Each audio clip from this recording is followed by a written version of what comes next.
한국 정부가 본격적으로 칼을 빼들자 캄보디아가 완전히 무너져 내리기 시작했습니다. 한국은 전 세계에서 오직 한국만이 할 수 있는 신의 한 수로 별로 힘도 들이지 않고 캄보디아에 가장 큰 타격을 주고 있는데요. 그리고 이러한 한국의 신의 한 수는 아이러니하게도 한국의 그간의 이타적이고 박애주의적인 국가적 활동과 전 세계에서 가장 좋다고 봐도 무방한 국가적 이미지가 한몫했다고 합니다.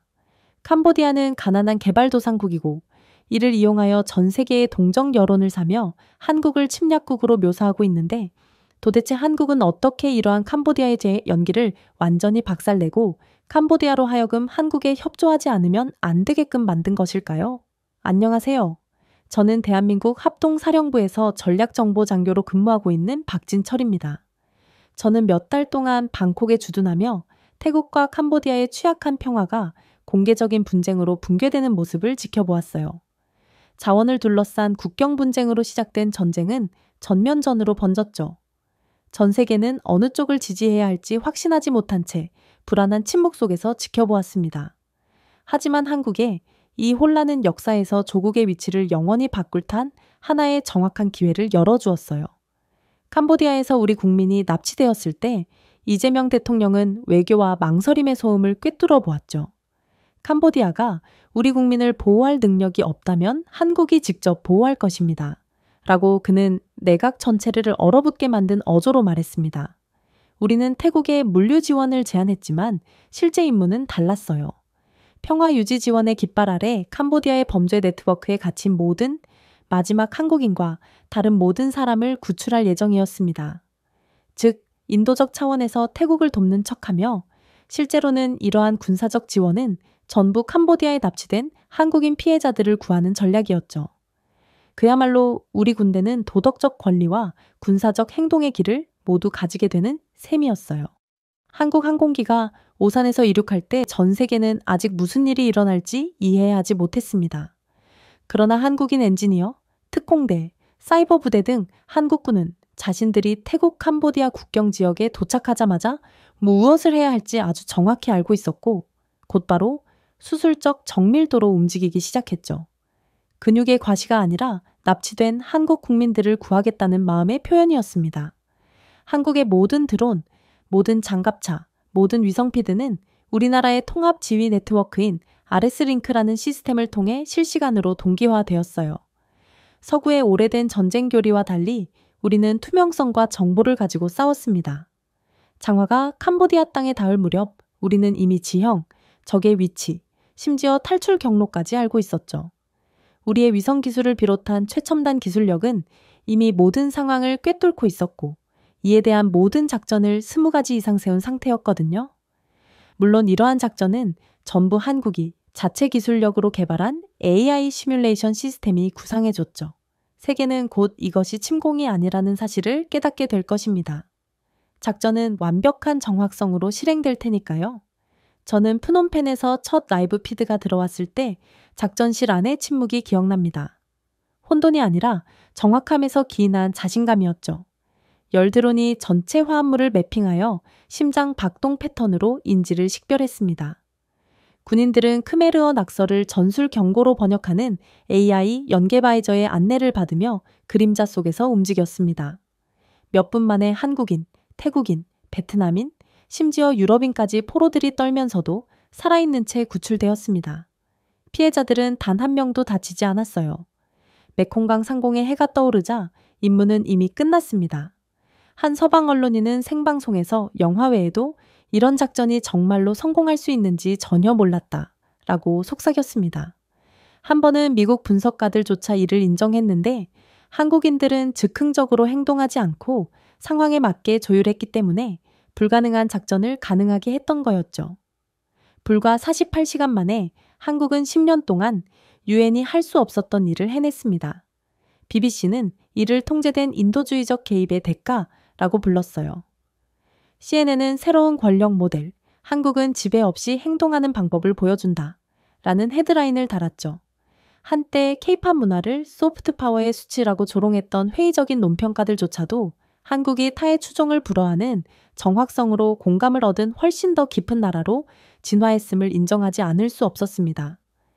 이 작전은 전통적인 전쟁에 비해 거의 비용이 들지 않았지만 그 영향력은 매우 컸어요. 무기를 과시했기 때문이 아니라 기술로 양심을 흔들었기 때문에 전 세계적인 찬사가 쏟아졌죠. 그러나 문제는 지금부터 시작이었습니다.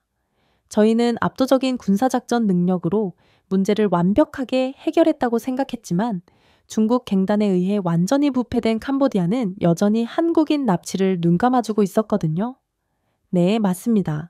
두 번째 납치 사건이 시작된 것입니다. 그리고 중국 돈에 의해 완전히 매수된 캄보디아 정부는 지난 한국의 작전에서 교훈을 얻지 못하고 또다시 피해자들을 묵인하기 시작했어요. 우리의 작전으로 인해 흩어졌던 중국인 범인들, 즉 반쯤 먹은 음식과 엉킨 전선을 남기고 맨발로 정글을 탈출했던 범인들이 다시 돌아왔습니다. 이번에는 더 대담하고 잔인했어요. 피해자들은 다시 가짜 일자리 제한에 유혹되어 갇혀 중국인이 운영하는 사기 네트워크 아래 강제로 노동을 당하고 있었거든요. 남부도시 시아누크빌에서는 한때 관광 천국이었던 거리가 공포의 요새로 변했습니다. 한때 해변 조명으로 반짝이던 거리는 이제 총성으로 메아리 쳤죠. 겁에 질린 현지인들이 유출한 영상에는 전술 조끼를 입고 창고 같은 건물을 지키고 있는 중국 남성들이 중국어로 명령을 외치는 모습이 담겨 있습니다. 적어도 캄보디아에서만큼은 그들의 힘은 절대적이었어요. 중국인이 탑승한 검은 밴이 지나가자 캄보디아 경찰도 고개를 숙였습니다. 그럼에도 불구하고 한국이 말할 때까지 세상은 침묵을 지켰습니다. 중국을 건들 수 있는 국가는 전 세계에 그리 많지 않았기 때문이었죠. 발표는 연단에서 나온 것이 아니라 국영 텔레비전의 한 줄에서 나왔습니다. 대한민국이 이 문제를 직접 처리할 것입니다. 한국 정부의 12마디의 지역은 얼어붙었습니다. 방콕에서는 앵커들이 속보 대본을 통해 비틀거리며 목소리를 떨었어요. 이건 평범한 수사가 아닙니다. 한 태국인 진행자가 라이브로 속삭였습니다. 몇 시간 만에 한국 정부는 화이트 블레이드 작전 당시 전 세계를 놀라게 했던 것과 같은 전면적인 합동구조 작전을 선포했습니다. 하지만 이번에는 분위기가 달랐어요. 설명할 필요가 없었습니다. 서울의 침묵은 이미 프놈펜을 공포에 떨게 만들기에 충분했거든요. 그리고 캄보디아에는 초비상이 터졌죠. 이들은 이미 한국의 압도적인 파워를 한 번 직접 경험한 상황이었거든요. 부패한 캄보디아는 한국에 대한 협력을 가장한 반면 캄보디아 관리들은 중국 사업자들에게 몰래 도주하라고 경고했습니다. 서류와 인지를 실은 중국 갱단 트럭이 용병들의 경호를 받으며 메콩강을 향해 질주했어요. 하지만 이미 우리 위성은 감시하고 있었습니다. 대전에 있는 정보센터에서 분석가들은 적외선 열신호를 통해 모든 차량을 추적했습니다. 새벽 3시 한국의 지휘 드론은 인도주의적 구호 비행을 명분으로 태국의 미공개 기지에서 이륙했어요. 그들의 임무는 간단했습니다. 찾고 확인하고 구조하는 것이었죠. 몇 분 만에 서울 전쟁실로 실시간 좌표가 몰려들었습니다. 세계는 한국이 다시 이렇게 빠르게 행동할 것이라고는 예상하지 못했어요. 유엔조차도 지역 안정에 대해 같은 공허한 성명을 발표하며 주저했습니다. 한편 한국은 이미 평온한 권위로 한때 혼란을 초래했던 김진아 외교부 차관을 파견한 바 있습니다. 그녀는 특별 조사관과 사이버 요원으로 구성된 태스크포스와 함께 프놈펜에 도착했어요. 언론도 의식도 없이 오직 목적뿐이었습니다. 우리는 외교를 위해 여기 온 것이 아닙니다. 라고 그녀는 캄보디아 총리에게 조용히 말했습니다. 우리는 국민을 위해 여기 있습니다. 그녀의 말은 부드러웠지만 그녀의 존재는 홀 전체를 침묵시켰죠. 새벽이 되자 첫 번째 습격이 시작되었습니다. 팀들은 신속하고 소리 없이 멈출 수 없는 어둠 속을 물 흐르듯 이동했어요. 한때 인간의 고통으로 가득했던 건물들은 섬뜩할 정도로 텅 빈 채로 발견되었습니다. 아직 따뜻한 밥그릇은 테이블 위에 놓여 있었고 반쯤 먹은 국수는 바닥에 있었고 담배는 여전히 타오르고 있었습니다. 범인들은 도착하기 몇 초 전에 도주한 상태였어요. 생방송 피드에 올라온 태국 특파원들은 한국 부츠가 착륙하자마자 도망쳤다라며 숨을 헐떡였습니다. 소셜미디어에는 동남아시아 전역에서 법에서 도망친 것이 아닙니다. 한국에서 도망친 것입니다. 라는 문구가 유행하기 시작했어요. 하지만 진정한 공포는 그들이 남긴 것에 있었습니다. 우리는 베트남, 인도네시아, 일본, 심지어 유럽까지 수십 개국의 여권이 쌓여있는 방으로 들어갔습니다. 한 구석에는 범죄에 사용되었던 수백 대의 휴대폰이 끝없이 윙윙거렸고 여전히 사랑하는 사람을 찾는 가족들의 전화가 걸려왔습니다. 체인, 케이블, 전기봉 등이 모두 버려진 인간학대 증거처럼 흩어져 있었어요. 우리가 붙잡은 캄보디아 경비원 한 명은 이 작전에 중국의 감독이 있었다고 속삭였습니다. 아무도 감히 쫓아올 수 없다고 하더군요. 그는 중얼거렸습니다. 동남아 국가의 국민들을 건드렸을 때까지는 정말로 그런 줄 알았어요. 하지만 한국은 차원이 다르네요. 저녁이 되자 태국 뉴스 방송국들은 이를 실제 한국 드라마가 전쟁터가 된 것이라고 불렀습니다. 서방 분석가들은 평정심을 유지하려고 노력했지만 그들조차도 변화를 감지할 수 있었죠. 중국 관영 언론은 침묵을 지켰습니다. 프놈펜 주재 베이징 대사관은 중립을 가장해 모든 언론 행사를 취소했어요. 하지만 폐쇄된 문 뒤에서 그들은 이것이 무엇을 의미하는지, 즉 동남아시아에서 중국의 통제에 대한 환상이 한국의 정밀도 아래서 무너지고 있다는 것을 알고 있었습니다. 캄보디아의 침묵은 그 자체로 고백이 되었거든요. 구조 단계는 작전보다 더 큰 규모로 바뀌었고 이는 계산이 되었습니다. 한국 수사관들은 캄보디아 관료제를 완전히 우회하여 인터폴과 아세안 태스크포스에 직접 정보를 전송했어요. 몇 시간 만에 한국 데이터 유출을 통해 부패한 경찰관, 판사, 금융인의 이름이 온라인에 공개되었습니다. 한 영국 앵커는 마치 한 나라가 다른 나라의 부패에 대해 수술을 하는 것을 보는 것과 같다라고 말하더군요. 그리고 캄보디아 정부는 저항할지 항복할지 확신하지 못한 채 마비되었습니다. 마지막 영내가 떨어졌을 때 총성은 발사되지 않았습니다. 위성 비콘과 적외선 센서의 안내를 받으며 장갑차가 들어오자 드론이 위를 선회했어요. 그리고 곧 한국인, 태국인, 말레이시아인 등 인질들이 갑작스러운 햇빛에 눈을 깜빡이며 하나둘씩 나타났습니다. 한 태국 기자가 카메라에 대고 그들은 자유로워요. 한국이 또 해냈어요. 라고 말하며 경탄의 반응을 보였죠. 영상은 순식간에 입소문을 탔습니다. 동남아시아는 잠시 동안 강대국들이 자신들의 것이라고 주장했던 차분한 권위를 가진 작은 국가의 행동을 지켜보며 가만히 서 있었어요.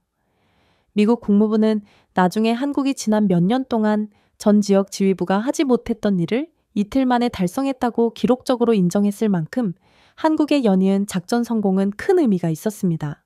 하지만 가장 충격적이었던 점은 따로 있었어요. 한국이 본격적인 대응을 시작했을 때 전 세계는 돌이킬 수 없는 무언가가 시작되었다는 것을 깨닫게 되었고, 한때 중국의 광활한 그림자에 가려졌던 캄보디아 정부는 내부에서 무너지게 되었거든요. 한국은 한국 국민에게 해를 끼치는 어떤 국가도 용서받지 못할 것이라는 입장을 분명히 밝혔습니다. 이 성명은 국제시장의 천둥소리처럼 울려 퍼졌는데 한국의 발표 다음 날 아침 중국 관영 언론은 24시간 동안 완전히 차단됐고 웹사이트는 유지보수 중이라며 완전히 닫아버렸습니다. 한국이 이번 사태에 단단히 화가 났다는 것을 인지하게 된 중국은 한국의 눈치를 살살 보며 조치를 취한 거였죠. 전 세계 모두를 충격에 빠뜨린 것은 중국이 캄보디아를 얼마나 빨리 외면했는지입니다. 최근까지 중국은 수십억 달러를 쏟아부어 캄보디아의 고속도로, 항구, 심지어 관공서까지 건설했습니다. 캄보디아를 중국의 노예국가로 만듦과 동시에 이들 국가에서 범죄 수익을 빨아들이겠다는 중국 정부의 계획이었죠. 하지만 한국이 분노를 표출하는 순간 중국 외교관들은 프놈펜에서 하룻밤 사이에 사라졌습니다. 그 이유는 고통스러울 정도로 간단했어요. 중국은 더 이상 한국을 화나게 할 여유가 없었기 때문입니다. 반도체에서는 중국 AI 서버에 사용되는 칩의 72%가 한국 공급업체에서 생산되었습니다. 디스플레이 기술 분야에서는 중국 스마트폰의 85%가 구미와 파주에서 제조된 패널을 사용했죠. 중국에서 가장 자랑스러운 수출품 중 하나인 전기차도 전 세계 양극재 시장의 60% 이상이 한국산 배터리 부품에 의존하고 있었습니다. 이러한 부품에 대한 접근성을 잃는 것은 불편한 일이 아니라 중국에 있어선 거의 국가 비상사태였습니다. 그러니 중국이 한국의 눈치를 보는 건 너무나도 당연했죠.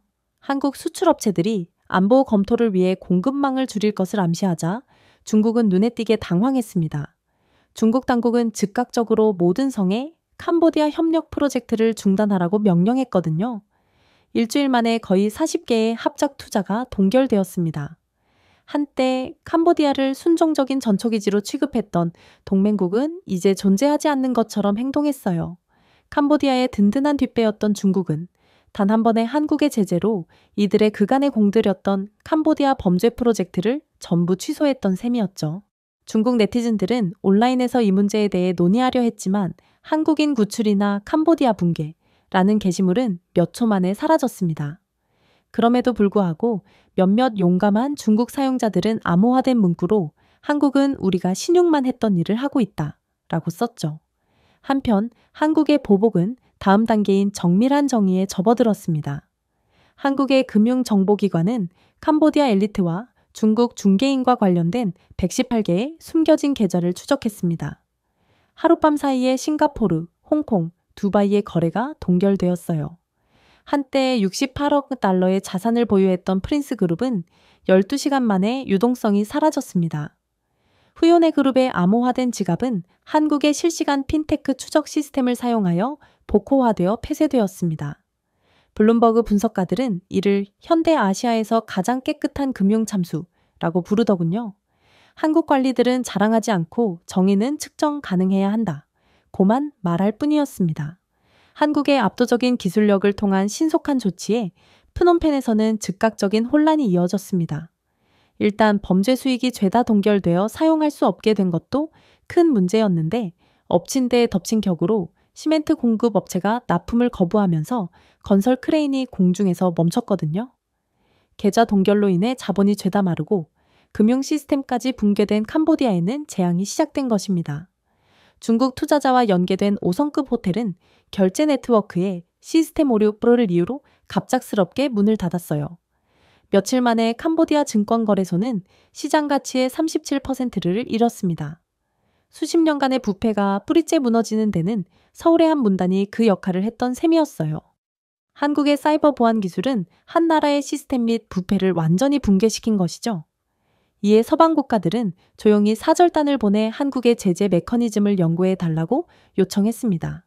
심지어 태국의 한 최고 평론가는 이를 직설적으로 요약하기까지 하더군요. 서울에서 온 한 줄이 제국을 파괴했다. 하지만 정말로 중요한 점은 이러한 비난을 불러일으킨 진짜 공포는 이제 전 세계에 드러났다는 거였습니다.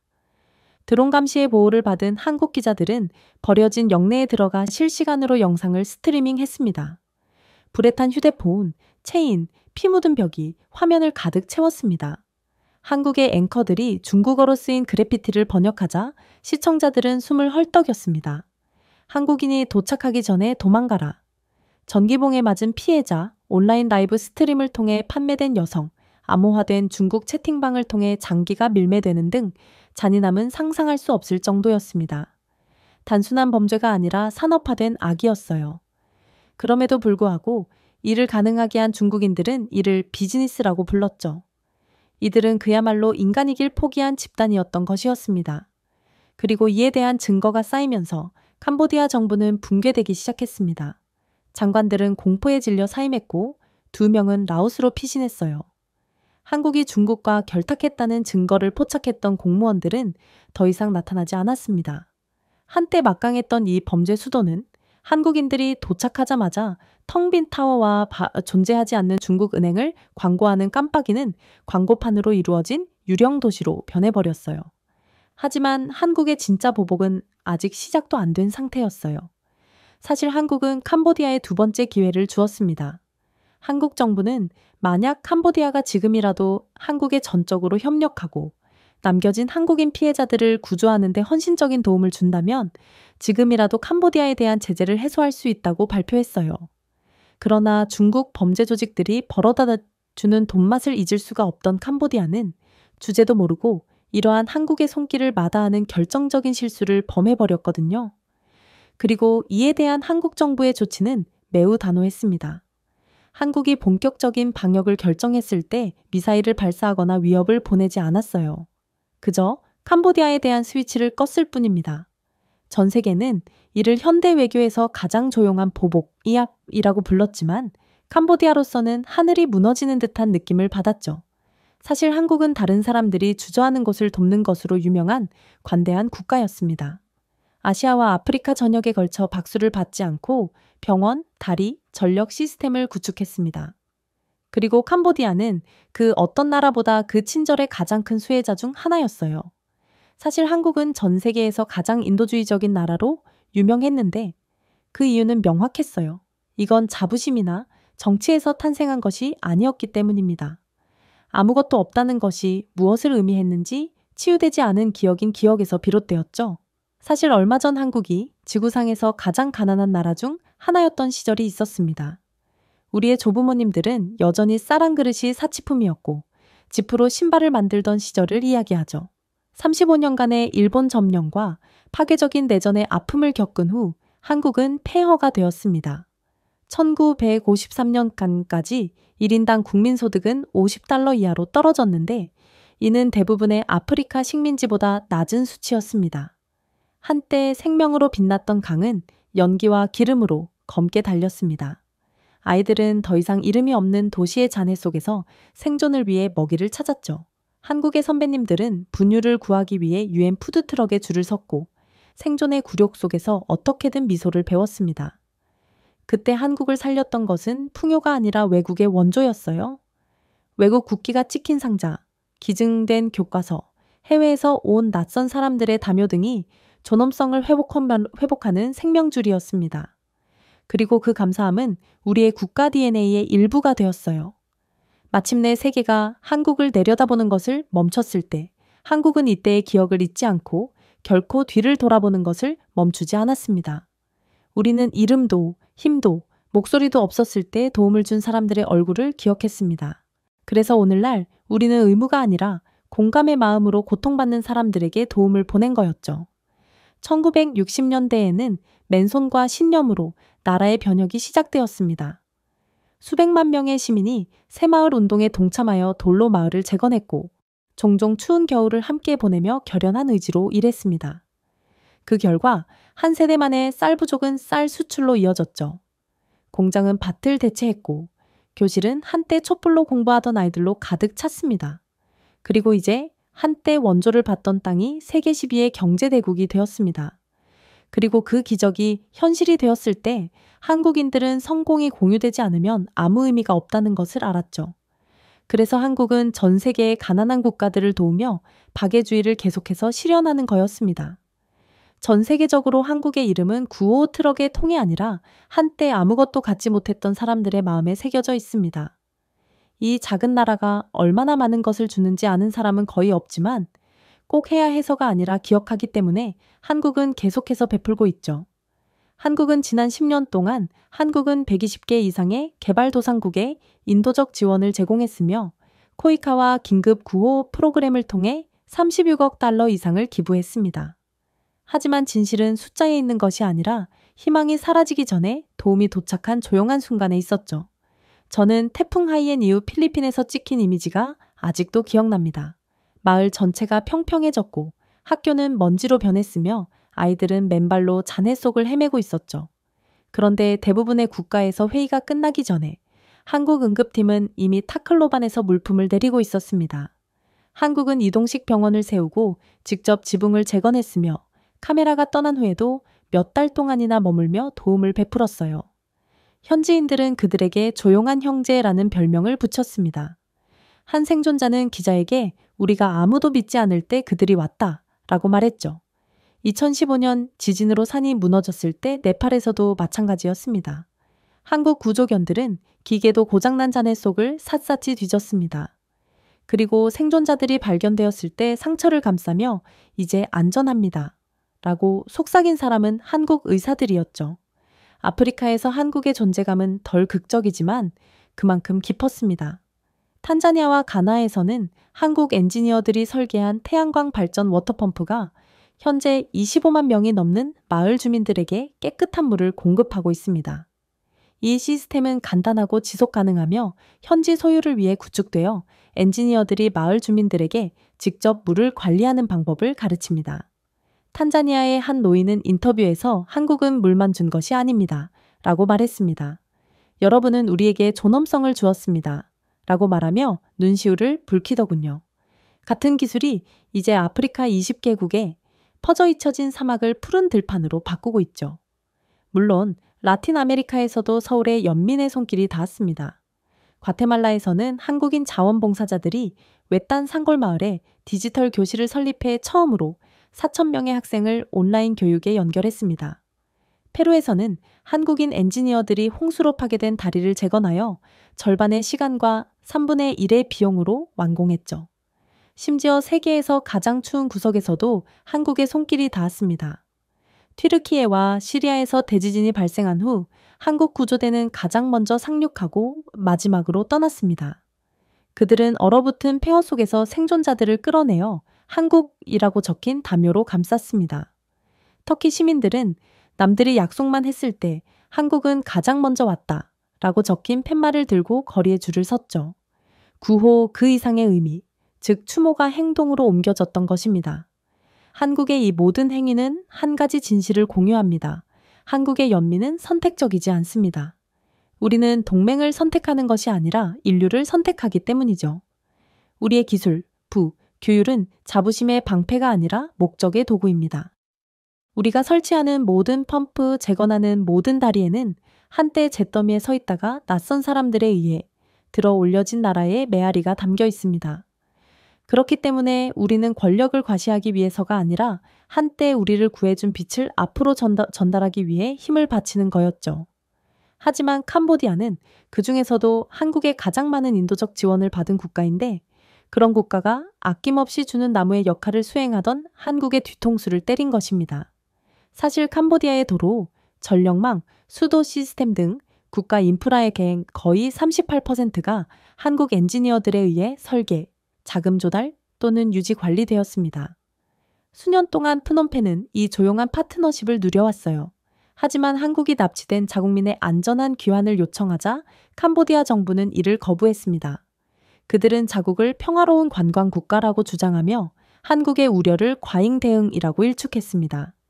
그것이 그들이 저지른 마지막 실수였죠. 48시간 만에 한국과학기술정책연구원은 캄보디아의 모든 협력 프로젝트를 중단한다고 발표했습니다. 그중 가장 큰 규모는 캄보디아 가정의 약 27%에게 깨끗한 물을 공급하는 메콩 물 지속 가능성 이니셔티브였습니다. 단순한 원조 프로젝트가 아니라 그들의 생명줄이었어요.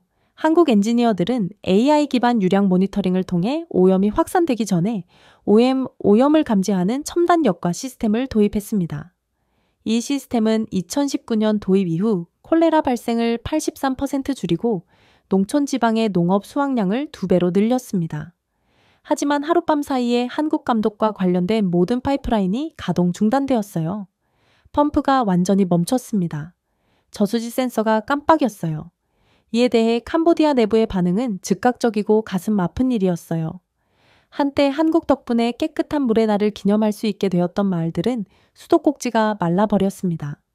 프놈펜 교회에는 주민들이 뜨거운 햇볕 아래 플라스틱 양동이를 들고 빈 분수대에 줄을 섰죠. 현지 관계자는 생방송 라디오에서 이제 누가 진정으로 우리의 삶을 만들었는지 깨달았습니다. 라고 인정했습니다. 소셜 미디어에는 한국 엔지니어들에게 감사하는 글이 가득했고 캡션은 간단하지만 충격적이었어요. 우리는 당신의 도움을 당연하게 여겼습니다. 캄보디아 국민들은 처음으로 정부가 아닌 한국의 기여의 깊이를 이해하기 시작했습니다. 그 이면에는 경제적 타격이 더욱 컸어요. 한국의 물 관리 회사들은 캄보디아 국가 관계 장비의 62% 이상을 공급했는데 갑작스러운 철수로 인해 몇 주 만에 4억 1천만 달러 상당의 농작물이 실패했거든요. 전력 부문도 더 이상 나아지지 않았습니다. 사실 한국의 스마트 그리드 시스템은 한때 캄보디아 전력 공급량의 40%를 안정시키고 있었거든요.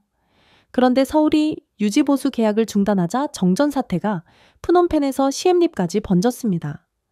공장이 폐쇄되고 병원에서 전기가 공급되며 인터넷 회선이 몇 시간마다 꺼졌어요. 한국이 조치를 취하자마자 외국인 투자자들은 캄보디아를 1980년대로 돌아간 국가라며 직원들을 대피시키기 시작했습니다.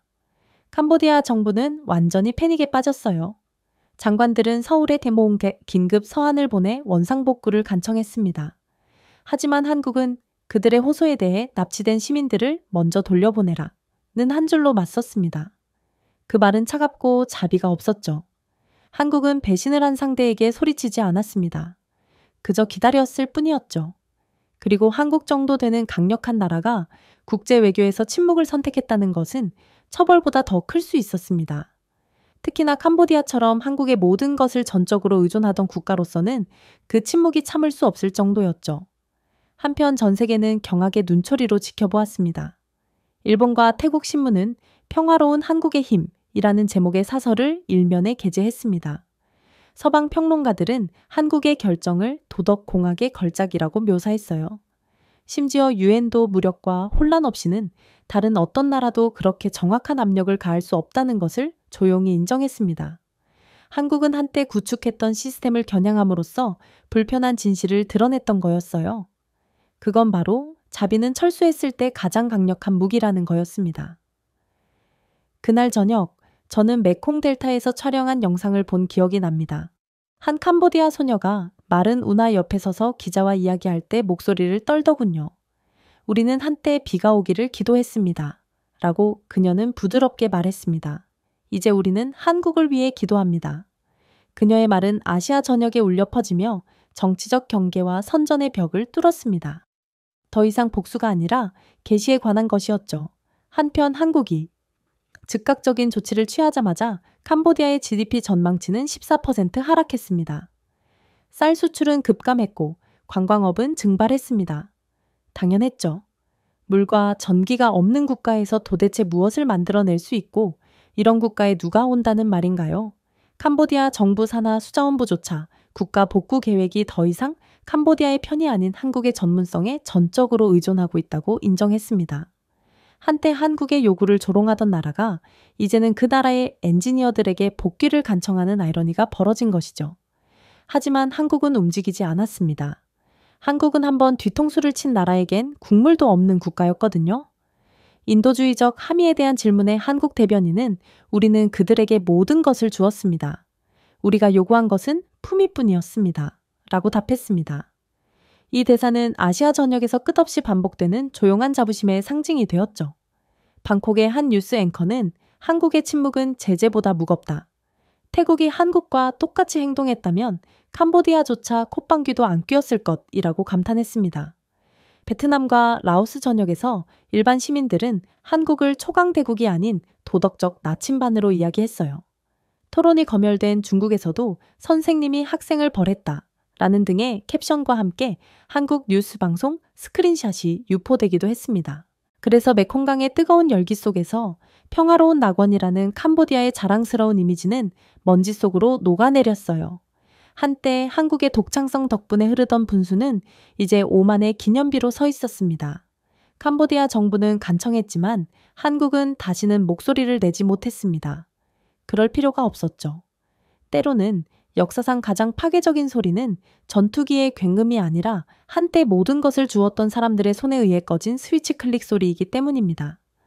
그러나 캄보디아 정부로서는 무엇이든 해야만 했어요. 물과 전기가 없었기 때문이죠. 결국 수도 시스템이 무너지고 대중의 분노가 끓어오르면서 프놈펜은 마지막 남은 동맹국인 중국으로 눈을 돌렸습니다.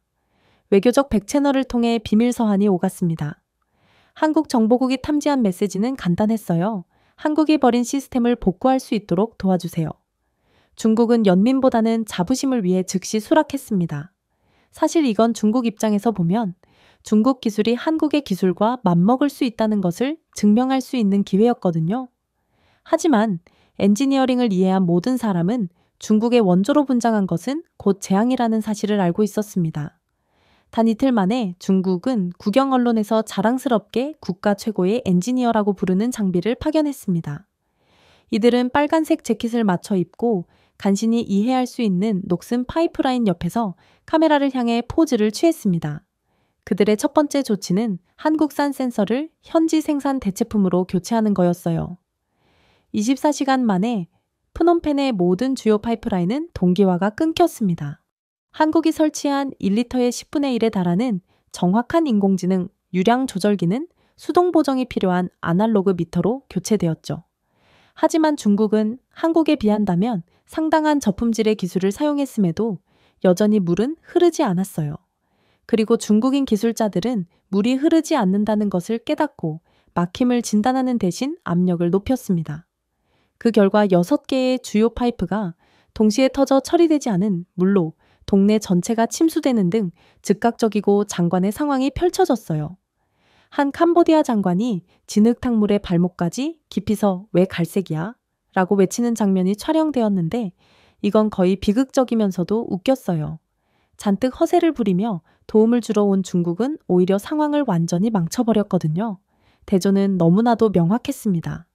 한국의 여과 시스템은 클라우드 기반 진단에 연결된 실시간 센서로 모니터링하여 정수율을 98.7%로 유지했거든요.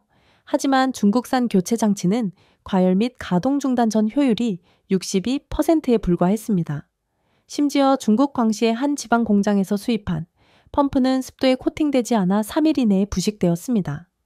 한 지방에서는 중국 엔지니어들이 하수도를 담수수로에 잘못 연결하여 저수지 전체를 오염시켰죠. 그들이 오류를 깨달았을 때쯤 캄보디아 현지 병원들은 이질로 고통받는 환자들로 넘쳐났어요. 한 태국 기자는 이를 씁쓸하게 요약했습니다. 중국들은 우물을 고치기 위해 와서 오히려 캄보디아의 강을 오염시켰습니다. 그러나 그건 그저 시작에 불과했죠. 다음 주가 되자 혼란은 극에 달했습니다. 중국 엔지니어들은 덕트 테이프와 플라스틱 시트로 누수를 복구하려고 했거든요. 당연히 그런 주먹구구 방식이 통할 리가 없었습니다. 결국 메콩강 인근의 노는 펌프 고장으로 말라 4억 달러 상당의 농작물이 파괴되었습니다. 프놈펜은 역과 공장이 폐쇄되면서 매일 정전 사태에 직면했죠. 중국은 모두가 진실을 알고 있었지만 파이프를 거꾸로 설치한 것에 대해 캄보디아 현지 토양 불안정을 탓하며 비난했습니다. 소셜미디어에서 캄보디아 사람들은 한국이 건설되면 우리는 기쁨의 술잔치에서 술을 마십니다. 중국이 건설되면 우리는 익사합니다. 라고 쓴웃음을 지었죠. 아무튼 이러한 한국 기술에 정면으로 맞섰던 중국은 결국 한국에 의해 참패를 당했고 베이징에서는 검열팀이 양국의 기술을 비교하는 수천 개의 게시물을 삭제했습니다.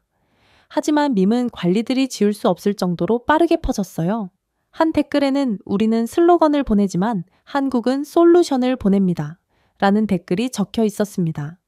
중국 엔지니어링 업계에서도 조용한 불만이 커졌어요. 43개국에서 테스트한 한국의 물 제어 알고리즘은 세계보다 10년 앞서 있다 라는 찬사를 받았습니다. 그러나 오픈소스 코드를 서둘러 복사한 중국의 수문학 모델은 강구량을 정확하게 예측하지도 못했죠. 결국 중국은 무책임하게 캄보디아에서 도망치고 말았습니다. 대부분의 중국 기술자들이 오히려 더욱 망가져버린 수도 인프라를 두고 캄보디아를 떠났죠. 부러진 펌프가 햇볕에 녹슬고 있었고 가뭄 지역은 6개 주에 걸쳐 확대되었지만 중국인들은 어차피 내 나라가 아니므로 상관없다 다라며 신경도 안 썼죠. 결국 한국은 더 이상의 처벌이 필요하지 않았습니다. 한국을 능가하려는 중국의 시도는 캄보디아의 남은 인프라를 파괴했습니다. 한때 한국의 굳건함을 조롱했던 사람들은 이제 한국의 귀환을 기도했죠. 하늘에서 보면 캄보디아의 갈라진 파이프라인이 땅 전체의 상처처럼 보였는데 이는 청렴성이 없는 기술이 장식에 불과하다는 것을 증명하는 것이었습니다. 하지만 한국은 조용히 그 모습을 지켜보고만 있을 뿐이었어요. 그리고 중국의 기술은 겉보기에만 그럴듯해 보이지 실상은 아직도 아마추어만도 못하다는 사실을 전 세계가 알게 되자마자 곧바로 일격을 가했죠. 바로 한국은 캄보디아가 한국 군대보다 더욱 두려워하는 것은 미디어 노출이라는 것을 간파하고 그대로 허점을 파고든 거였습니다. 사실 캄보디아는 침략보다 폭로를 더 두려워하고 있었어요. 캄보디아야 원래 남의 도움으로 먹고 사는 국가였기에 남의 나라 군대가 자국에 들어온다고 해도 그렇게 자존심 상할 것은 없었죠. 그러나 이번 일로 인해 이미지가 나락으로 떨어진다면 인도적 지원 및 관광도 전부 끊겨서 아예 회생 불가능한 피해를 입게 되기 때문입니다. 그리고 이를 간파한 한국은 며칠 만에 한국의 콘텐츠 생태계, 스튜디오, 플랫폼, 창의력 등이 군대의 정확성으로 움직이며 캄보디아를 박살냈어요. 그야말로 침략도 제재도 아닌 무서운 진실의 빛으로 대응한 거였죠. 한국의 글로벌 스트리밍 네트워크는 다큐멘터리, 드라마화된 보고서, 디지털 엑스포 등을 조직적으로 선보였습니다. 제목은 차분하지만 하나하나 캄보디아 정부를 정조준하고 있었어요. 프놈펜의 숨겨진 방, 사기의 제국, 그들이 숨기려고 했던 얼굴들 등 몇 시간 만에 넷플릭스 코리아의 스페셜은 16개국에서 1위를 차지했습니다. 이 장면은 캄보디아 내부에 들어가 상상할 수 없는 장면을 녹화한 겁없는 한국 팀들이 촬영한 것으로 실제 모습을 드러냈습니다. 전 세계 시청자들은 놀라움을 금치 못했죠. 납치된 외국인과 함께 억류된 캄보디아 피해자들의 모습을 담은 한 장면은 50개의 언어의 자막과 함께 소셜미디어를 통해 퍼졌습니다. 이에 한 미국 평론가는 이건 뉴스가 아닙니다. 라고 말했습니다. 예술처럼 촬영된 국가적 규모의 스토리텔링, 진실입니다. 할리우드 평론가들조차 한국의 명맥을 칭찬했어요. 버라이어티는 이를 21세기 소프트 파워를 정의하는 공감과 노출의 혼합물이라고 불렀죠. 그러나 프놈펜을 진정으로 공포에 떨게 한 것은 콘텐츠 자체가 아니라 즉 그 뒤에 숨겨진 정확성이었습니다.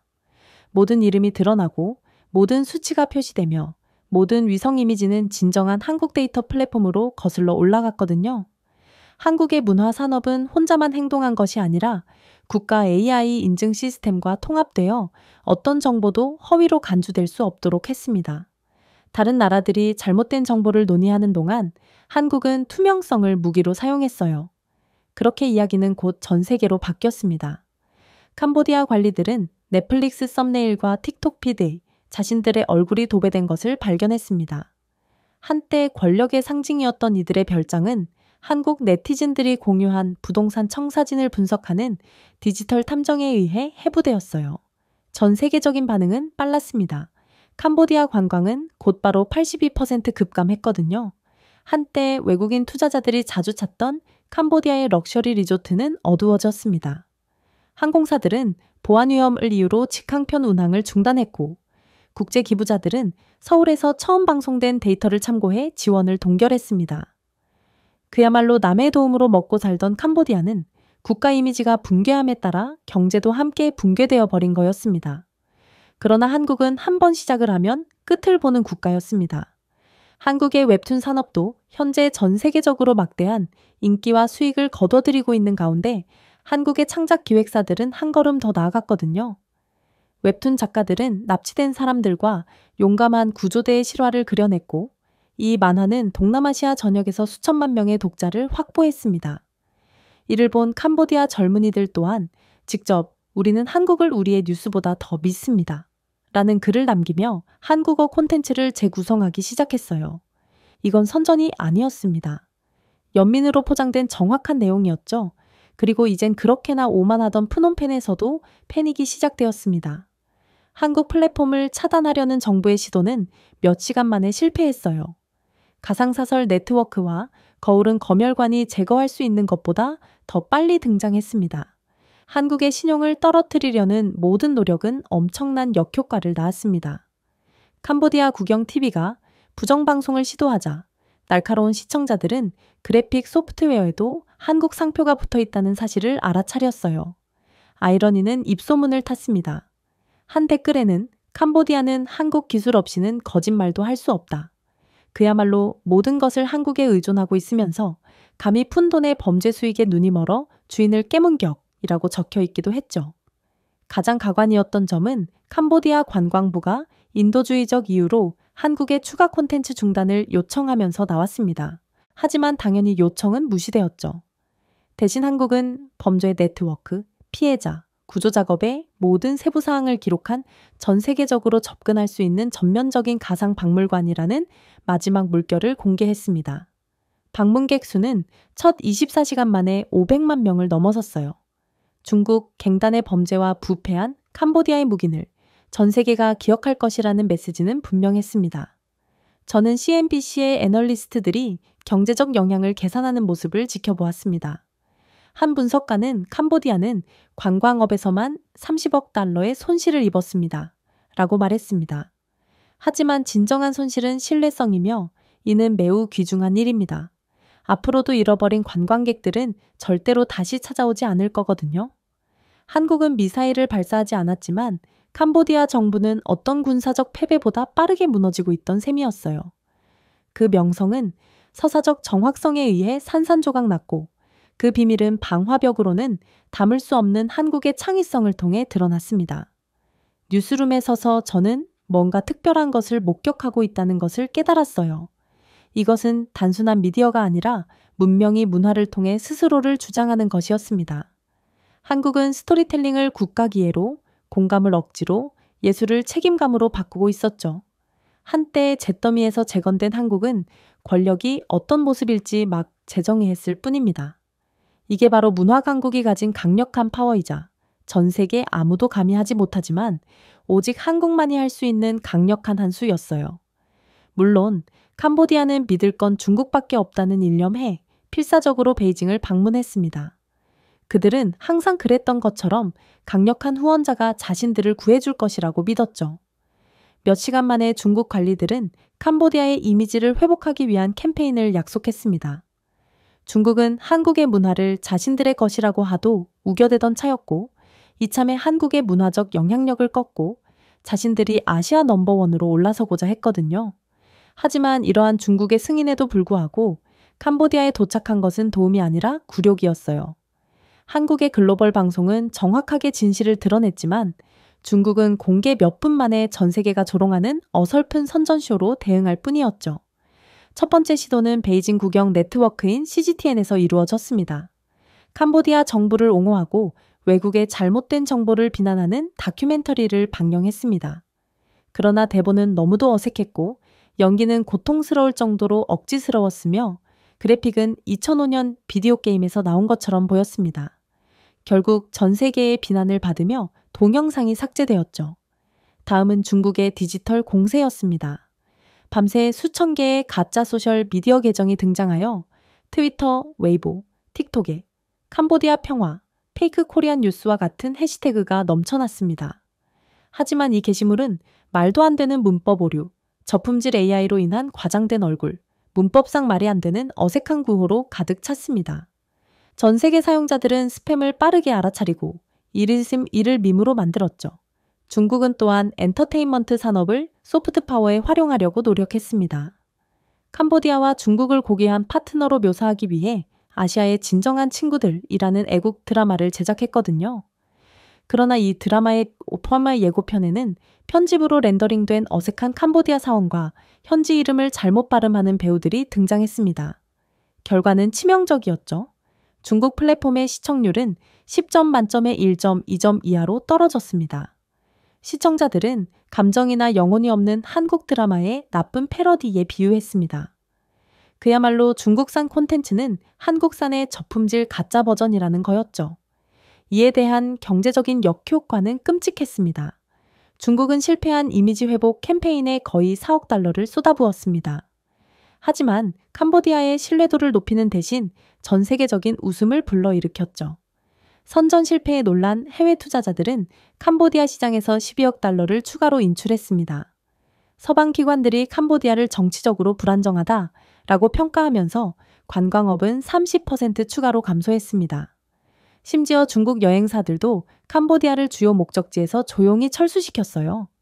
물론 중국도 괜히 한국에 대항하다가 중국 콘텐츠는 여전히 한국의 발끝에도 못 미친다는 것을 전 세계적으로 홍보나 하는 꼴이 되었고 결국 이들은 이번에도 무책임하게 캄보디아에서 도망치고 말았죠. 결국 중국의 모든 지원은 오히려 손해로 작용했습니다. 중국의 캄보디아를 방어하려는 모든 시도는 오히려 캄보디아의 부패와 불명예를 더욱 심화시켰습니다. 한국 언론은 공감으로 진실을 폭로했지만 중국의 선전은 오만함으로 거짓말을 묻어버린 것과 대조적이었죠. 한쪽은 신뢰를 쌓고 다른 쪽은 신뢰를 파괴했습니다. 그야말로 캄보디아는 중국이 자신들의 든든한 뒷배라고 생각했지만 현실은 오히려 자신들 스스로를 파괴하는 존재일 뿐이었던 거였죠. 저는 한때 중국의 편을 든 선택을 자랑스러워했던 캄보디아의 지도자들이 침묵 속으로 사라지는 모습을 보면서 이것이 빛과 그림자의 차이라는 것을 깨달았습니다. 한국은 진실을 밝혀냈어요. 하지만 중국은 빛을 모방하려 했을 뿐이고 그 과정에서 진정으로 얼마나 어두운지 드러났습니다. 이게 바로 중국이 절대로 양지에 설 수 없는 국가인 이유였죠. 하지만 캄보디아는 그럼에도 여전히 중국을 믿었습니다. 사실 어찌 보면 이들 입장에서는 어쩔 수 없는 선택이었죠. 캄보디아의 모든 쓸모있는 토지와 항구는 사실상 중국에 귀속되어 있었기 때문입니다. 중국은 캄보디아에 막대한 자금을 빌려주는 대가로 캄보디아의 영해 및 영토를 담보로 잡았고, 당연히 중국의 각종 방해 공작 때문에 캄보디아는 중국의 돈을 갚지 못해서 이러한 모든 이권을 빼앗겼거든요. 그리고 중국이 이러한 담보를 미끼로 캄보디아를 협박하자 캄보디아는 어쩔 수 없이 계속해서 한국에 협조하지 않겠다는 태도를 보인 것입니다. 하지만 아무튼 캄보디아는 한국이 아닌 중국을 선택했고, 결국 한국은 더 이상 사과를 기다리지 않았습니다. 한국은 행동에 나섰죠. 한국 정부는 곧바로 한국 국민의 사기, 납치, 인신매매와 관련된 모든 캄보디아 범죄 네트워크에 대한 전국적인 금융 제재를 발표했습니다. 그리고 한국의 이러한 결정은 번개처럼 맞았죠. 몇 시간 만에 법무부와 금융위원회는 글로벌 은행 네트워크와 협력하여 운영을 시작했습니다. 캄보디아 범죄 조직과 연계된 1,300개 이상의 계좌가 동결되었어요. 총 가치는 4억 2천만 달러로 추산되었는데, 이는 한때 공무원 뇌물, 가짜 콜센터 건설, 프놈펜의 호화 리조트 자금 조달에 사용된 불법 자금이었어요. 역시나 이러한 신속하고 정확한 자금 동결은 전 세계에서 한국밖에 못하는 조치였어요. 한국금융정보원은 AI와 블록체인 분석을 기반으로 한 실시간 모니터링 플랫폼을 사용하여 송금 후 0.7초 이내에 불법 거래를 추적했는데, 애초에 금융계에서 이 정도 수준의 AI 기술력을 상용화한 국가 자체가 한국밖에 없었거든요. 한국은 북한 및 중국의 사이버 공격에 대응하기 위해 전 세계 최초이자 유일하게 이러한 막강한 기술을 갖추게 되었기 때문입니다. 그야말로 중국과 캄보디아는 상대를 완전히 잘못 고른 셈이었죠. 결국 해질녘이 되자 캄보디아의 모든 주요 중국 갱단은 자금 접근이 완전히 끊겼습니다. 그리고 프린스 그룹과 후이온의 그룹이라는 두 대기업이 첫 번째 공식 표적이 되었죠. 카지노와 핀테크 플랫폼을 통해 범죄 수익을 세탁했다는 혐의를 오랫동안 받아온 이들 기업은 한국이 칼을 빼들자마자 하루아침에 전체 재무 구조가 무너졌습니다. 한국이 먼저 시작하자 국제결제 네트워크는 이들의 디지털 신분증을 차단하고 부동산 자산을 잠그고 싱가포르와 런던의 파트너 은행들이 문을 닫았는데, 이러한 나비 효과로 단 48시간 만에 두 회사는 21억 달러 이상의 가치 손실을 입게 되었죠. 한국은 캄보디아 경제를 폭격한 것이 아니라 단순히 플러그를 뽑았을 뿐임에도 이들은 산산조각이 나버린 것입니다. 물론 한국은 단순히 우연히 이러한 결과를 낸 것이 아니었어요. 이러한 한국의 정확성 뒤에는 한국의 기술적 기반이 있었거든요. 한때 사이버 범죄와 싸우기 위해 설계된 한국의 금융망은 세계에서 가장 정교한 시스템 중 하나로 발전했습니다. 이 시스템은 0.3초 이내에 불법 암호화폐의 움직임을 파악하고 170개 관할권에서 동시에 동결할 수 있었죠. 다른 어떤 나라도 이러한 영향력을 갖추지 못했습니다. 미국과 유럽 규제 당국조차 금융 정의의 새로운 모델이라며 한국의 기술 지원을 요청했을 만큼 이번에 한국이 최초로 자신들의 기술력을 만천에 공개하자 한국에 대한 러브콜은 전 세계에서 쏟아지게 되었습니다. 이제 푸놈펜에서는 공황이 들불처럼 번졌어요. 한때 한국의 인내심을 조롱하던 부패 관료들은 이제 자산이 얼어붙고 계좌가 텅 빈 상황에 직면했습니다. 사기 작전으로 은밀하게 이익을 얻었던 장관들은 갑자기 파산했죠. 한 캄보디아 신문은 정부 내부자들이 생존을 위해 가족 보석을 팔고 있다라고 보도했을 정도로 한국은 콧바람 한 번에 부패 캄보디아 세력들을 완전히 붕괴시켰습니다. 캄보디아의 재정마비는 일주일 만에 세수가 38% 급감했고 국가통화인 리엘화는 20년 만에 최저치로 떨어졌어요. 캄보디아에 대한 국제 외교가 전부 실패한 상황에서 오직 한국의 제재만큼은 성공을 거둔 셈이었죠. 부패는 이제 캄보디아 내부에서 스스로를 잡아먹게 된 것입니다. 하지만 더욱 충격적인 점은 따로 있었어요. 동시에 한국의 국제적 영향력은 피해를 증폭시켰거든요. 유럽연합, 일본, 호주는 며칠 만에 한국의 조사를 글로벌 공조의 청사진으로 꼽으며 정책을 조율했습니다. 결국 캄보디아는 글로벌 채널을 한 푼도 움직일 수 없는 고립된 자신을 발견하게 되었죠. 저는 전 세계적으로 벌어지는 반응을 지켜보았습니다. 글로벌 언론은 한국의 움직임을 법적 정교함과 도덕적 명확성을 결합한 디지털 외교의 행위라고 표현하더군요. 뉴욕타임스는 한국은 정의를 차갑고 효율적이며 부패하지 않는 시스템으로 변화시켰다라고 평가했습니다. 한 바이럴 게시물에는 과거에는 누구도 한국이 뭘 하든 관심이 없었지만 이제는 한국이 싸울 때는 전 세계가 주목한다 라는 문구가 적혀 있었습니다. 한편 캄보디아에서는 시간이 갈수록 붕괴의 골이 더욱 깊어질 뿐이었어요. 외국인 투자가 사라지자 시아누크빌 전역의 건설이 중단되었습니다. 카지노가 문을 닫고 은행의 유동성이 떨어졌으며 수천 명의 엘리트가 나라를 떠났죠. 한때 납치 자금을 지원했던 사람들은 이제 자신의 보호를 위해 돈을 쓸 수 없게 되었습니다. 돈이 전부 동결되었기 때문이죠. 국제 관측통들은 캄보디아 경제가 단 며칠 만에 11% 위축되어 내전 이후 가장 가파른 하락세를 보였다고 추정했습니다. 그리고 이렇듯 한국의 제재로 캄보디아의 범죄 네트워크가 얼어붙었을 때 절망에 빠진 프놈펜은 다시 동쪽으로 방향을 틀었고 중국으로 돌아서더군요. 한 장관은 민간 채널을 통해 중국에 도와주세요 라고 애원했습니다. 한국은 생명줄을 끊었습니다. 그리고 이번에도 중국은 충성심 때문이 아니라 자부심 때문에 즉각 동의했습니다. 사실 중국은 한국이 헤드라인을 장악하는 것을 참을 수 없었습니다. 이러다가 정말로 아시아 패권을 한국에 빼앗긴다면 그로 인한 막대한 손실은 거의 괴멸적이었거든요. 이건 중국이 동남아 및 아시아 국가들에 대한 착취로 벌어들이는 막대한 이권과 수익을 전부 빼앗기는 것을 의미했기에 중국은 비상 상황을 선포하며 캄보디아 경제를 회복하기 위한 전면적인 구조 패키지를 발표했습니다. 그러나 결과적으로 오만과 무능이 쓴 비극적인 코미디가 탄생할 뿐이었죠. 첫 번째 중국 대표단은 웅장한 제스처를 취했지만 이해가 부족한 채 프놈펜에 도착했습니다. 그들은 한국의 금융 제한을 우회하기 위해 새로운 디지털 뱅킹 시스템을 약속했어요. 그러나 3일 만에 플랫폼이 다운되었습니다. 이 코드는 99경 프로젝트에서 복사되어 국제 인증을 처리할 수 없었죠.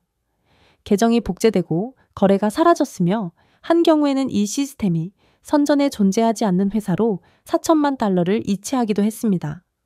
주말이 되자 베이징이 건설한 생명줄은 저축한 돈보다 더 많은 돈을 잃었습니다. 그리고 캄보디아 신문 헤드라인은 이를 씁쓸하게 요약했죠. 우리를 익사시킨 구출. 그러자 이번에는 중국의 이른바 엘리트 사이버 보안, 엔지니어라고 불리는 기술 지원군이 등장했습니다. 캄보디아 이의 남은 네트워크를 한국의 추가 감시로부터 보호하겠다고 엄포를 놓더군요. 대신 중국 전문가들은 실수로 캄보디아의 국가 재무부 서버를 악성 소프트웨어로 감염시켰습니다. 결국 전체 결제 시스템이 48시간 동안 중단되어 정부 급여조차 차단되었습니다. 이에 전 세계적인 웃음소리가 이어졌어요. 한국의 사이버 기술은 형편없고 그런 과대평가받고 있는 한국을 부셔버리겠다더니 오히려 중국은 불안정한 기술력 때문에 이른바 팀킬을 하고 있었거든요. 물론 중국은 전 세계가 지켜보는 앞에서 개망신을 당하고 싶지 않았습니다.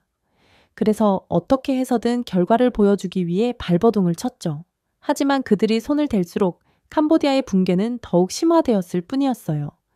중국의 다음 행보는 약속했던 캄보디아에 대한 디지털 인프라 업그레이드였는데 중국 계약업체들은 AI 데이터 센터라는 라벨이 붙은 수천 대의 데스크톱 컴퓨터를 자랑스럽게 들고 도착했습니다. 그러나 그건 대부분 불법 복제된 윈도우 XP를 실행하는 중고 사무실 유닛이었습니다. 캄보디아 관리들이 부팅을 시도하자 중국 온라인 카지노의 팝업 광고에서 한 화면이 멈췄습니다. 다른 화면은 과열되면서 발화하고 연기가 났죠. 하지만 베이징 대변인은 우리의 디지털 협력은 여전히 강력하다라고 선언하며 눈 가리고 아웅할 뿐이었습니다. 한국의 분석가들은 이러한 상황을 믿기지 않는 듯 안타까운 표정으로 지켜보았습니다. 한 전략가는 이건 캄보디아를 재건하는 것이 아닙니다. 라고 말했습니다. 그들은 캄보디아를 쓰레기통에 묻고 있습니다. 중국 상무부가 캄보디아 은행에 대규모 현금 투입을 발표했을 때는 실패는 더욱 터무니없는 수준에 이르렀죠. 한국의 제재로 동결된 계좌에 돈을 넣었거든요. 48시간 동안 캄보디아 관리들은 계좌가 동결된 사실도 깨닫지 못했어요. 결국 그들은 새로운 투자를 기념하기 위해 카메라 앞에서 빈 은행 명세서를 흔들며 텔레비전으로 중계된 기념식을 열었습니다. 수많은 카메라 앞에서 사용할 수도 없는 계좌에 돈을 넣은 중국이었기에 캄보디아와 중국 모두 그냥 돈을 날려버린 꼴이었습니다. 결국 캄보디아 경제는 중국의 도움으로 더욱 빠르게 붕괴되었습니다. 수입품 가격은 70% 급등했습니다. 리에라는 달러 대비 25% 더 하락했죠. 중국 대출로 자금을 조달한 공장은 대금이 반등하면서 멈췄습니다. 투자자들은 중국의 광대 같은 부실 경영을 이유로 베트남으로 전부 도망쳐버렸죠. 며칠 만에 120개의 중국, 캄보디아 합작회사가 파산을 선언했습니다. 총 손실액은 42억 달러를 넘었어요. 아이러니하게도 캄보디아에 파견된 중국 노동자들조차 임금 미지급을 요구하며 시위를 벌였습니다. 그러나 중국 정부는 같은 중국인들에게도 사기를 치려는지 캄보디아에 파견된 중국인 기술자들에 대한 임금을 지불하지 않으며 프로젝트가 실패했으니 돈을 지급할 수 없다는 믿기지 않는 반응만을 보일 뿐이었죠. 대사관은 이들을 침묵시키려 했지만 영상은 한국 언론팀으로부터 배운 현지 언론인들이 촬영하고 자막을 달아 입소문을 탔습니다. 혼란이 커지자 중국은 책임을 전가하려 했어요. 중국 관영 언론은 서방의 조작을 비난하며 한국이 위기를 과장했다라고 주장했습니다. 하지만 아무도 이를 믿지 않았어요. 그리고 중국 소셜 미디어는 비꼬는 댓글로 가득 찼습니다. 우리는 도움을 보내고 빚을 지고 돌아왔습니다. 그들은 다리를 달라고 요청했는데 우리는 그들에게 구멍을 주었습니다. 게시물은 몇 분 만에 검열되었지만 스크린샷은 VPN을 통해 계속 퍼졌습니다. 결국 중국은 정부 차원에서 마지못해 복구 작업은 기술적인 어려움에 직면했다라고 인정했죠. 그럼에도 한국 정부는 비웃지 않았어요. 승리에 대한 홍보도 없었죠. 사실 그럴 필요가 없었습니다. 데이터가 스스로를 말해주었거든요. 한국에 조정된 제재 시스템은 수십 년간의 외교가 이루지 못했던 갈등 없는 붕괴를 이뤄냈습니다. 한국 관리들은 캄보디아 불법 계좌의 97%가 무력화되고 전 세계적으로 38억 달러가 회수되었으며 23개국이 한국의 세탁 방지 프레임워크를 채택했어요. 세계는 영토를 정복한 것이 아니라 금융과 신뢰성의 규칙을 다시 쓴 새로운 종류의 권력을 보았습니다. 그리고 그렇게 위기가 끝날 무렵 한국의 평화로운 정복에 대한 이야기는 전 세계를 돌고 있었습니다. 모든 주요 네트워크의 헤드라인도 같은 문구를 반복했어요. 캄보디아의 신속한 정의, 한국, 외교를 재정해야 하다. 한국의 행동에 놀란 서방 평론가들은 한국을 도덕력의 대가라고 불렀습니다. CNN은 한국을 몇 주 만에 글로벌 기관들이 할 수 없었던 일을 해냈다라고 칭찬했어요. 이코노미스트는 일면 제목을 전쟁 없이 이끄는 나라라고 지었습니다. 아시아에서는 찬사가 더욱 컸죠. 태국 앵커들은 카메라에 살짝 고개를 숙이며 한국은 소리치지 않았습니다. 그저 움직였고 전 세계가 그 뒤를 따랐습니다. 라고 말했습니다. 이러한 인식은 감정적일 뿐만 아니라 분석적이기도 했습니다. 워싱턴과 브뤼셀의 전략 싱크탱크들은 한국의 운영을 민간인 중심 외교의 신흥 모델이라며 백서를 발표했습니다. 브루킹스 연구소는 한국의 정밀성을 무력에 의한 파괴가 아닌 데이터에 의한 외과적 개입에 비유했죠. 한때 한국의 영향력 확대를 무시했던 미국 상원의원들조차 공개적으로 어떻게 한국은 그렇게 빨리 움직이고 그렇게 평온하게 지낼 수 있을까라고 물었습니다. 한국의 수십 년의 회복력을 통해 만들어진 준비, 목적, 원칙 등 간단한 대답이었습니다. 하지만 아무도 한국을 따라 할 수 없었죠. 이러한 기본적인 것처럼 보이는 것들은 사실 가장 어려운 것들이었거든요. 하지만 가장 놀라웠던 것은 중국의 반응이었습니다. 중국에서는 침묵이 귀를 먹먹하게 만들었는데 한때 서울을 조롱했던 중국의 선전 채널이 갑자기 어두워졌거든요. 공식 대변인들은 표정을 삼키며 질문을 피했습니다. 중국 분석가들은 비공개로 오랫동안 한국이 자신들을 완전히 압도했다는 사실을 인정했어요. 한 고위 고문은 결국 한국이 중국과의 대리전에서 승리했다라고 말했습니다. 그리고 결국 프놈펜 붕괴 이후 며칠 동안 중국 투자자들은 캄보디아를 조용히 떠나 일주일 만에 80억 달러 상당의 자산을 매각했습니다. 화물선은 하룻밤 사이에 시아누크빌에서 출항하여 유령 항구를 남겼죠. 캄보디아는 드디어 완전히 혼자가 되어버린 것입니다. 그리고 이제야 한때 한국의 경고를 조롱했던 캄보디아는 이제 자비를 구걸하고 있었어요. 저는 수천 명의 캄보디아인들이 현수막 아래 행진하는 모습을 생중계로 보았습니다. 우리는 중국의 거짓말이 아니라 한국의 시스템을 원합니다. 라고 적힌 현수막 아래 행진하는 장면을 보았죠. 양수기가 고장나고 병원이 문을 닫고 관공서가 어두워지는 동안 그들의 구호는 수도 전역에 울려 퍼졌습니다. 한국의 제재는 그 어떤 군대도 할 수 없었던 일, 즉 국가 전체가 빌린 힘으로 건설되었다는 사실을 드러낸 셈이었어요. 결국 한때 도전적이었던 캄보디아 총리는 서울의 대화, 회복, 용서를 구하는 비밀 메시지를 보냈습니다. 하지만 한국의 답변은 짧고 흔들림이 없었죠. 먼저 우리 국민을 돌려보내세요. 한 문장으로 모든 것이 바뀌었습니다. 48시간 만에 캄보디아는 완전한 항복을 발표했습니다. 프놈펜에서는 정부가 납치된 모든 한국인을 석방하고 한국의 감독해의 모든 관련 네트워크를 해체하겠다고 선언하는 기자회견이 서둘러 열렸어요. 캄보디아 대변인이 대한민국의 지시에 복종한다라고 말하는 순간 목소리가 갈라지는 장면이 카메라에 포착되었습니다. 외교적 발언 그 이상의 의미로 역사가 거꾸로 반복되고 있었어요. 결국 한국 구조 및 수사팀이 합법적으로 캄보디아에 상륙하자 분위기는 바뀌었습니다. 깃발도 팡파르도 조용한 권위뿐이었어요. 이들은 긴장된 박수와 눈물겨운 사과를 받았습니다. 평범한 시민들은 거리에 줄지어 서서 꽃과 송글씨 메모를 건네며 한국, 우리가 스스로 부순 것을 고쳐주세요 라고 적혀 있었습니다. 캄보디아 정부는 처음으로 한국 수사관에게 국가 데이터 시스템을 개방하기로 합의했어요. 서울은 이제 캄보디아에 대한 금융 기록, 통신망, 인프라 프로토콜에 무제한으로 액세스할 수 있게 되었습니다. 그야말로 현대 외교에서 전례 없는 이번 협상으로 캄보디아의 회복은 사실상 한국의 통제하에 놓이게 된 셈이었죠. 한국의 지도로 투명성을 재건하겠습니다. 라고 새로 임명된 장관은 두려움과 안도감에 떨리는 목소리로 말했습니다. 한편 전 세계는 매료된 표정으로 지켜보았습니다.